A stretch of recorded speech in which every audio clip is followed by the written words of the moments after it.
جوان جوان لڑکیاں سج دھج کر کے میک اپ کر کے سور کر کے ان جلسوں میں آ رہی ہیں، اور وہ باش اور بدماش قسم کے لڑکے راستوں پر گھوم رہے ہیں۔ میرے بھائیوں، اگر جلسوں کا یہی مقصد ہے تو اللہ کے واسطے ان جلسوں کو بند کر دیجیے۔ چینل والوں، آپ نے گلی گلی نکڑ نکڑ چینل کھولیں، تقریروں کے ایک تقریر کے 50 ریکارڈ کرنے والے کیمرے لگے ہوئے ہیں۔ تقریروں کو آپ نے ریکارڈ کیا، آپ نے اپنے ویورز بڑھانے کے لیے، اپنے دیکھنے والوں کی، اپنے درشکوں کی تعداد بڑھانے کے لیے آپ نے تقریر کچھ تھی، آپ نے اس پر گرما گرم کوئی ٹاپک ڈال دیا، جو میں نے اپنی تقریر میں جو بات کہی بھی نہیں، جس کا ذکر بھی میں نے نہ کیا، وہ بات آپ نے میری تقریر میں اس کے ٹاپک بنا دیا اس کو۔ کتنے چینل والے میری تقریر کے ساتھ ننگی عورت کی تصویر میرے فوٹو کے ساتھ لگاتے ہیں، اور ٹاپک کیا رکھتے ہیں؟ میلے میں جانے والی لڑکیاں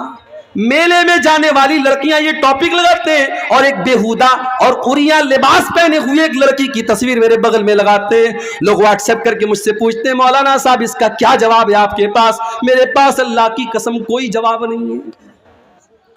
پیسہ کماؤ میرے بھائی، مگر پیسہ کمانے کے لیے اتنا نہ گر جاؤ کہ آپ حلال و حرام کی حدوں کو بھول جاؤ۔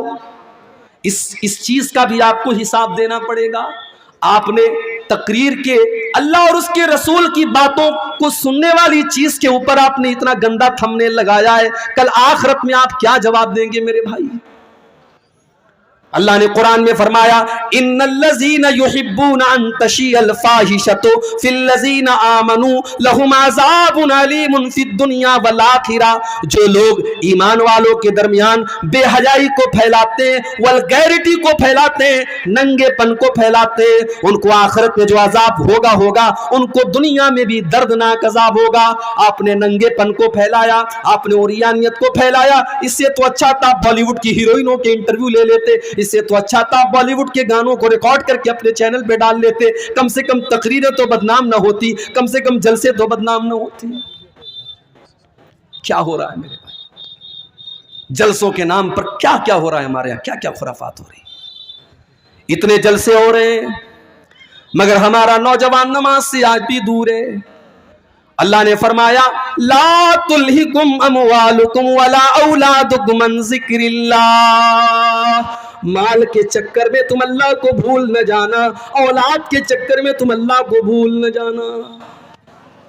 اور آج اگر کوئی اللہ کو بھول گیا، اس کی زندگی میں سب کچھ ہے، اللہ نہیں ہے، اللہ کا ذکر نہیں ہے، نماز نہیں ہے، اللہ کو یاد نہیں کرتا ہے، تو دنیا میں تو جو ہوگا آخرت میں کیا ہوگا؟ وَمَنْ أَعْرَضَ عَنْ ذِكْرِي فَإِنَّ لَهُ مَعِيشَةً ضَنْكًا، جو ہمیں یاد نہیں کرے گا، جس کی زندگی میں سب کچھ ہوگا لیکن اللہ نہیں ہوگا، اس کی زندگی کو ہم بے چینی والی زندگی بنا دیں گے۔ وہ کروڑوں اور لاکھوں کمائے گا لیکن اس کے گھر میں چین نہ ہوگا، ساس بہو کے جھگڑے اس کے گھر میں ہوں گے، بھائی بھائی کے جھگڑے اس کے گھر میں ہوں گے، اس کے گھر میں نند بھابھی کے جھگڑے ہوں گے، اس کے گھر میں دیورانی جیٹھانی کے جھگڑے ہوں گے، اس کے گھر میں نہ چین ہوگا نہ سکون ہوگا، اس کے بچے بیمار ہوں گے جو ہم کو یاد نہیں کرے گا۔ فَإِنَّ لَهُ مَعِيشَةً ضَنْكًا، اس کی زندگی بے چینی والی بن جائے گی۔ وَنَحْشُرُهُ يَوْمَ الْقِيَامَةِ أَعْمَى، اور کل قیامت کے دن ہم ایسے انسان کو اندھا بنا کر کے اٹھائیں گے۔ قَالَ رَبِّ لِمَ حَشَرْتَنِي أَعْمَى، وہ کہے گا اے اللہ میں تو دنیا میں اچھا خاصا دیکھا کرتا تھا، میں آج اندھا کیسے ہو گیا؟ اللہ فرمائے گا كَذَلِكَ أَتَتْكَ آيَاتُنَا فَنَسِيتَهَا وَكَذَلِكَ الْيَوْمَ تُنْسَى، میرے بندے تیرے سامنے قرآن کی آیتیں پڑھی گئی، تیرے سامنے نماز کی اہمیت بتائی گئی، تیرے سامنے بے حیائی کی برائی کی گئی، مگر تو بے حیائی کے کام کرتا رہا، تو نماز کو چھوڑتا رہا، تو اللہ کی یاد سے غافل رہا، جب تو دنیا میں اندھا بن گیا تو آج ہم نے تجھ کو اندھا بنا دیا۔ تو یہ پہلی آیت ہے کہ اپنے مال اور اولاد کے چکر میں اللہ کو مت بھولو۔ وَمَن يَفْعَلْ ذَلِكَ، اور جو مال کے چکر میں اللہ کو بھول جائے گا، جو اولاد کے چکر میں اللہ کو بھول جائے گا، فَأُولَئِكَ هُمُ الْخَاسِرُونَ، اس سے زیادہ گھاٹے کا سودا کوئی نہیں کر رہا ہے۔ ہم یہ سمجھ رہے ہیں کہ صاحب ہم دکان کر رہے ہیں نماز چھوڑ کر کے، ہماری دکان میں بڑی برکت ہو رہی، بڑا پیسہ آ رہا ہے. نہیں، پیسہ تو آ رہا ہے مگر آپ گھاٹے کا سودا کر رہے ہیں. جانتے ہو فائدے کا سودا کس کو کہتے ہیں؟ آؤ ایک مثال آپ کو دیتا ہوں، فائدے کا سودا کس کو کہتے ہیں. اللہ کے نبی اپنے صحابہ کے ساتھ بیٹھے ہوئے، ایک صحابی آتے، اے اللہ کے نبی، میں اپنے باغ کی چہار دیواری کر رہا ہوں، میرا کھجوروں کا باغ ہے، میں اس کی باؤنڈری کر رہا ہوں، اور باؤنڈری کرنے میں میرے پڑوسی کا ایک کھجور کا پیڑ آ رہا ہے، میں اس سے کہہ رہا ہوں کہ یہ کھجوروں کا پیڑ تم مجھے دے دو، لیکن وہ مجھے دینے کو تیار نہیں ہے. نبی اکرم نے اس کو بلایا، کہ بھائی اپنے باغ کی باؤنڈری کر رہا ہے، تمہارا ایک پیڑ اس کی باؤنڈری کے راستے میں آ رہا ہے، تم اپنے پیڑ کی جو مناسب قیمت ہے دے دو. اس نے کہا نہیں، میں نہیں دے سکتا. اس نے کہا میں یہ پیڑ نہیں دے سکتا. اللہ کے نبی نے فرمایا کہ تو بتاؤ تمہیں کیا چاہیے. اس نے کہا ہاں، اگر اس ایک کھجور کے پیڑ کے بدلے میں مجھے پورا ایک باغ دے دیا جائے تو میں وہ باغ کے بدلے میں ایک کھجور کا پیڑ دے دوں گا. نبی اکرم نے اپنے صحابہ سے کہا، اے میرے صحابہ، کوئی ہے جو اس پیڑ کو خرید لے؟ میں اس کو جنت کی گارنٹی دیتا ہوں، اس سے بہتر کھجوروں کا باغ اس کو جنت میں ملے گا. کوئی ہے اللہ کا بندہ جو اپنا کھجوروں کا باغ اس کو دے دے اور اس کا یہ پیڑ خرید لے؟ ایک صحابی کھڑے ہو گئے، ان کا نام تھا ابو دہدہ. انہوں نے کہا، اللہ کے نبی، میرا ایک بہت بڑا کھجوروں کا باغ ہے، میں آپ کو گواہ بنا کر کے کہتا ہوں کہ میں اپنا کھجوروں کا باغ اس کو دے رہا ہوں، اور اس کا وہ ایک کھجور کا پیڑ میں لے کر کے اپنے اس صحابی بھائی کو دے رہا ہوں. سودا ڈن ہو گیا. ابو دادا دوڑے دوڑے گھر آئے، ان کی بیوی اسی باغ میں گئی ہوئی تھی.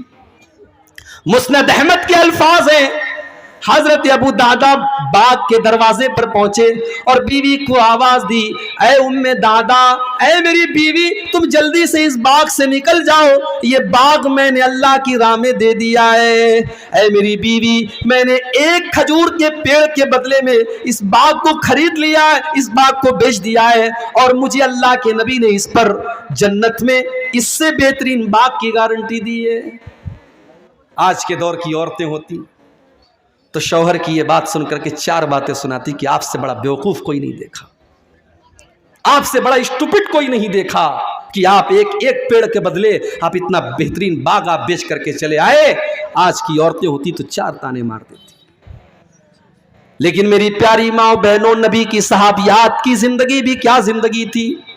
ام دادا اس باغ سے نکلتی ہیں اور اپنے شوہر سے کہتی ہیں، اے میرے شوہر، آپ نے بڑے فائدے کا سودا کیا ہے، آپ نے بڑے منافع کا سودا کیا ہے، آپ نے جنت کے باغ کے بدلے اپنے باغ کو دے دیا ہے، آپ نے کوئی گھاٹے کا سودا نہ کیا.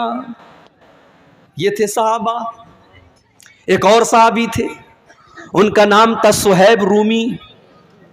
ہمارے یہاں شیرسابادی چلتا ہے، انصاری چلتا ہے. اسی بہار میں دربھنگا میں ایک گاؤں ہے، وہاں سڑک میں دیوار بنی ہے، ایک طرف سے انصاریوں کا راستہ، ایک طرف سے شیخ کا راستہ ہے. انصاری کے راستے سے شیخ نہیں جا سکتا، شیخ کے راستے سے انصاری نہیں جا سکتا. ہم تو برادریوں میں بٹے ہوئے ہیں.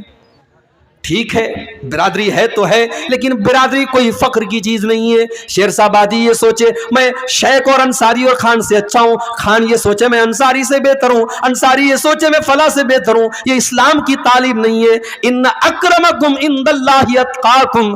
برادری کی بنیاد پر کسی کو کوئی عزت حاصل نہیں ہے. نبی کے صحابہ میں آپ دیکھیں ویرائٹی ہے صحابہ. سلمان فارسی ایران کے رہنے والے، صہیب رومی روم کے رہنے والے، اسی طریقے سے حضرت بلال حبشہ کے رہنے والے، کوئی گورا ہے، کوئی کالا ہے، کوئی ایران کا ہے، کوئی حبشہ کا ہے، لیکن نبی کے سارے صحابہ درجے میں اور مقام میں صحابی ہونے کے اعتبار سے برابر ہے، صحابی ہونے کے اعتبار سے برابر ہے۔ حضرت بلال تو غلام تھے، ان کو حضرت ابو بکر نے خرید کر کے آزاد کیا تھا، اور حضرت عمر کہا کرتے تھے آتق سیدنا سیدنا، بلال بھی ہمارا آقا اور ابو بکر بھی ہمارا آقا، ہمارے آقا نے ہمارے آقا کو خرید کر کے آزاد کیا۔ بندو محتاج و غنی ایک ہوئے، تیرے دربار میں پہنچے تو سبھی ایک ہوئے۔